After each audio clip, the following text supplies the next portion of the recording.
Bom, e nesta terça-feira, Lula usou a live semanal Conversa com o Presidente para acusar o ex-presidente Jair Bolsonaro de ter utilizado de maneira irregular recursos que eram destinados para políticas públicas durante sua gestão. Sem apresentar provas, o presidente disse que as irregularidades que forem detectadas serão reportadas. Depois de vencer as eleições, nós fomos fazer a transição. E na transição é que nós descobrimos todas as falcatruas que tinham acontecido nesse país. Sabe, o gasto de quase 300 bilhões de reais em políticas que se jogava dinheiro pela janela, se distribuiu dinheiro para motorista de táxi, para motorista que nem existia. de caminhão, que não tinha nem carta, que não tinha nem carteira de motorista, ou seja, então tudo isso, sabe, está sendo apurado, tudo isso está sendo investigado, sabe, tudo isso vai se transformar numa denúncia. Bom, e Lula também defendeu o número de ministérios do governo. Apesar de ser considerado alto, o presidente afirmou que 38 ministérios são necessários para, entre aspas, dar visibilidade à sociedade brasileira. Você cria para você dar representatividade a um segmento da sociedade que é muito importante, que ele não estará representando num ministério muito grande. Um ministério muito grande tem um ministro, tem 50 subsecretarias e subsecretário pode menos do que o ministro, tem menos visibilidade. Claro. Sabe? Então, o que eu quero é dar visibilidade ao extrato social que compõe a sociedade brasileira. Daí o Ministério dos Direitos Humanos, daí o Ministério da Mulher. E aí, Silvio Navarro, muito boa noite. As lives semanais Conversa com o Presidente estão de volta, né? E num governo que não tem ações concretas aí para apresentar, acabam sobrando críticas para o ex-presidente, né? Boa noite, Silvio. Ainda bem que ninguém assiste, né, Paula? Porque é de uma irresponsabilidade. Boa noite para você, boa noite, Ana, querida, Fernão, Carlo Cauti hoje conosco. Boa noite para quem nos acompanha. Olha, é de uma irresponsabilidade absurda, porque ele é o presidente da República. Nós mostramos aqui, abrimos a semana, mostrando a fala dele num café da manhã, dizendo como ele resolveria uma guerra que assusta o mundo todo neste momento em Israel. Israel tentando se defender do terror com um telefonema pedindo que o Hamas, ou seu Hamas, solte lá quem está sequestrado, né? Então, agora nós temos mais uma cena como essa. Ele vem a público, usando dinheiro público, porque essas lives, esse podcast, chame como quiser, é feito com dinheiro do pagador de impostos para acusar o seu antecessor no cargo de quem não consegue se esquecer uma única semana, porque ele precisa citar o ex-presidente Jair Bolsonaro o tempo todo, afinal de contas é o único nome que ele pronuncia e atiça a militância de esquerda, do contrário, ele não tem absolutamente nada para falar. E agora faz de maneira vil, de maneira irresponsável, porque não apresenta nenhuma prova.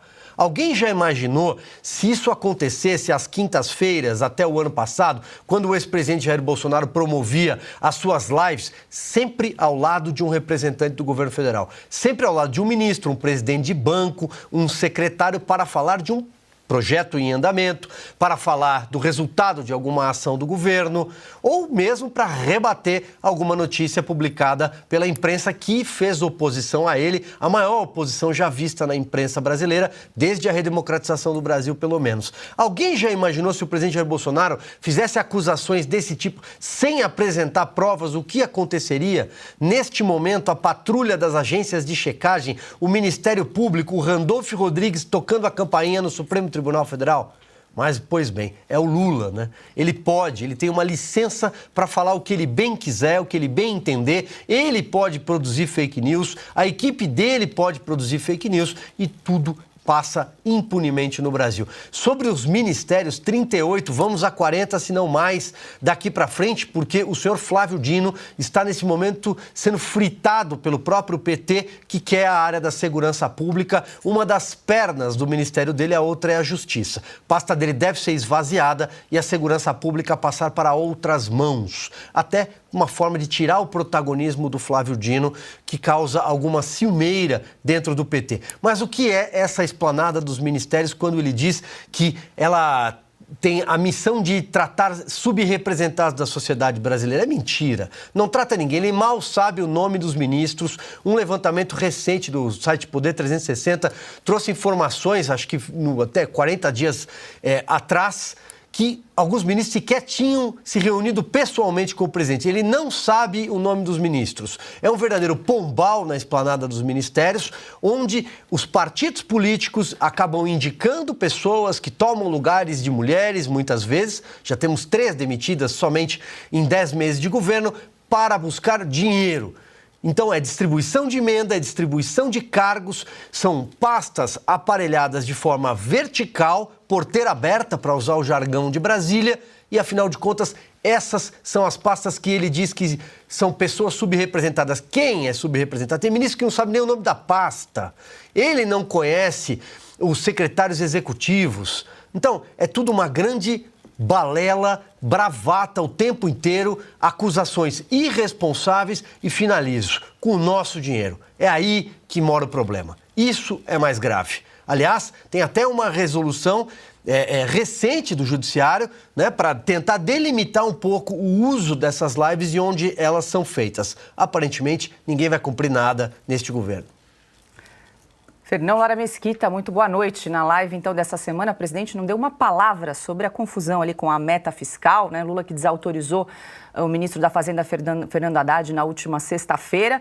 E hoje, então, na live hoje mais cedo, né, nessa manhã, optou, então, por acusar o ex-presidente Jair Bolsonaro de irregularidades sem apresentar provas e defendeu os 38 ministérios, falando em representatividade da população brasileira, e nós que pagamos essa conta aí de 38 pastas. Boa noite, Fernão. Boa noite, Paula. Boa noite, Ana Paula, Silvio, Carlo e o público aí da Resistência Democrática. Gente, é uma tristeza, né? É uma coisa tão antiga, né? O problema com essas atitudes do Lula, né, é que ele está cada vez mais focado em si mesmo, né? A única referência que ele tem é ele próprio. Então, quer dizer, isso que ele faz aí com Petrobras, a China não faz mais isso, sabe? Não há governo civilizado que... Isso você vai criando uma destruição em cadeia, né? Você não pode ter... Para agir desse jeito, você não pode ter lei, você não pode ter estatuto nenhum, né? Para isso, você não pode ter... É obrigatório que você não tenha um judiciário, né? Você acaba também tendo que inventar meios de anular aquilo que se manifeste como vontade de existir de um Congresso digno do papel de um Congresso Nacional. Quer dizer, você tem que destruir tudo, né, para que você continue acertando deliberadamente no errado, né, porque a sua única referência é você tem que acabar com todas as instituições. Quer dizer, então, quer dizer, é uma cadeia, é um processo que acontece em cadeia e que é altamente deletério, né? Você não pode ter um Banco Central que tenha as atribuições do Banco Central, você não pode ter um ministro da Economia, né? Nem sendo do seu próprio partido, um cara lá, um poste que você pôs lá, né? Você acaba desmoralizando o cara, porque é tudo tão absurdo, tão negativo, tão deletério, né, que nenhuma instituição acaba permanecendo em pé, né? Você não tem mais lei, você não tem mais estatuto das estatais, você não tem mais juiz, você não tem mais um judiciário, vai tudo caindo, né? E no fim, né, desse processo, ou cai o cara, ou não pode ter mais eleição, né? E aí você entra nesse figurino venezuelano que nós estamos entrando. Quer dizer, aquilo que o povo manifesta como vontade dele, seja na eleição, seja numa pré-eleição, você anula com um judiciário que não é nada, né? Que não está baseado em nada do que está escrito. Então, o Brasil está aí solto no ar, né? para ser aquilo que o Lula acorda com vontade que ele seja naquele dia e disposto a passar a ser o contrário no dia seguinte. É isso que nós estamos. E aí, Ana, quero te ouvir. Vale lembrar que na semana passada, na live da semana passada, o presidente Lula chegou a dizer que estudava, inclusive, a possibilidade de desmembrar o Ministério da Justiça e Segurança Pública em 2 pastas, aí para chegar a 39 ministérios. Um projeto para linkar com o meu outro comentário, né, sobre 2022. Durante a campanha presidencial, além da mordaça que nós sofremos, né, foi proibido dizer que Lula era amigo de ditador, nada foi apresentado pelo governo, pelo então candidato Lula. Quem seria ministro da Economia, suas pastas, suas ideias, né? Ninguém ficou sabendo. 60 milhões de pessoas votaram no Lula sem saber qual seria o plano de voo, o plano de governo. Privatização, se teria, se não teria, quantos ministérios, nada, absolutamente nada. E claro que eles saíram de 2022 assim e entraram em 2023 da mesma maneira, porque eles não tinham, nunca tiveram plano de governo, nunca tiveram. O que essa gente em Brasília hoje tem é só um plano de poder, a volta ao Foro de São Paulo, né, o alimento que borbulha o Foro de São Paulo, que são as pautas comunistas, socialistas, né, a perda da soberania nacional do Brasil como um todo.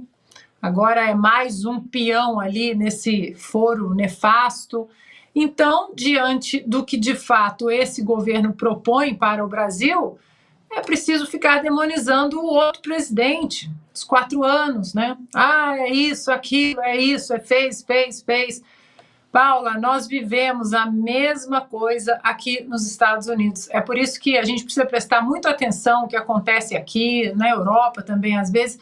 Aqui, principalmente, parece que os americanos estão 2 anos na frente do Brasil do que vai chegar. É impressionante como as porcarias americanas, elas sempre chegam no Brasil. As coisas boas, não.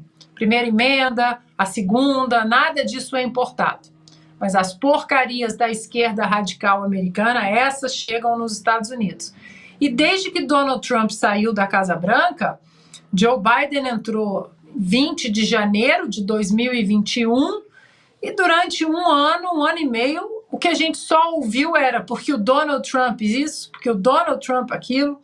As primeiras semanas do Joe Biden na Casa Branca, elas foram dedicadas a desfazer o que Donald Trump tinha feito como presidente, como principalmente agora estamos vendo, né, depois de 2 anos, a crise de imigrantes ilegais na fronteira sul, porque Donald Trump também tinha fechado ali as políticas de fronteiras abertas, e é isso que nós estamos vendo no Brasil.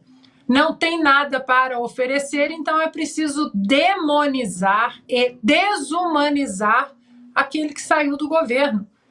E ainda temos mais 3 anos dessa ladainha e dessa mentirada toda que vai ser contada nessa live aí de bater hoje recorde, conseguiu chegar a 800 pessoas.